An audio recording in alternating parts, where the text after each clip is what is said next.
ایک ہوتی ہے بصارت اور ایک ہوتی ہے بصیرت۔ بصارت کہتے ہیں آنکھوں کی بینائی کو، اور بصیرت کہتے ہیں دل کی بینائی کو۔ اللہ اکبر! آج ہمارے پاس بصارت تو موجود ہے لیکن ہم بصیرت سے محروم ہیں۔ جیسے آنکھیں اندھی ہو جاتی ہیں اسی طرح دل بھی اندھے ہو جاتے ہیں۔ دیکھیے قرآن عظیم میں اللہ رب العالمین نے نوح علیہ السلام کی قوم کے متعلق ارشاد فرمایا ہے، انہم کانوا قوما امین، فرمایا نوح کی قوم ایک اندھی قوم تھی۔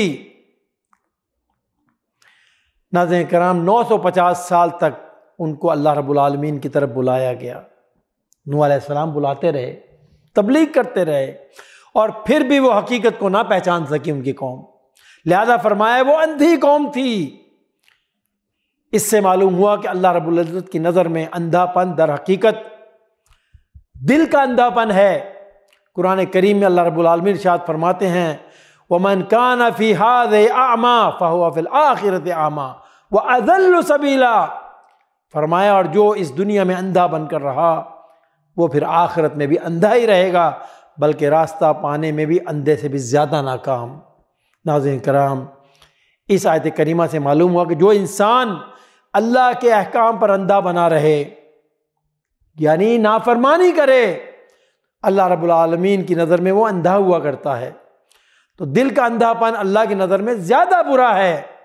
قرآن مجید کے ایک اور آیت میں اللہ تعالیٰ ارشاد فرماتے ہیں لَهُمْ قُلُوبٌ يَعْقِلُونَ بِهَا وَآذَانٌ يَسْمَعُونَ بِهَا فَإِنَّهَا، قرآن مجید کی ایک اور آیت میں اللہ تعالیٰ ارشاد فرماتے ہیں لَهُمْ قُلُوبٌ يَعْقِلُونَ بِهَا أَوْ آذَانٌ يَسْمَعُونَ بِهَا فَإِنَّهَا لَا تَعْمَى الْأَبْصَارُ وَلَكِنْ تَعْمَى الْقُلُوبُ الَّتِي فِي الصُّدُورِ، ارشاد فرمایا ان کے دل سمجھنے والے یا ان کے کان سننے والے ہوتے، حقیقت یہ ہے کہ آنکھیں اندھی نہیں ہوتی مگر وہ دل اندھے ہو جاتے ہیں۔ ناظرین کرام، در حقیقت اس دل کو زندہ کرنے کی ضرورت ہے۔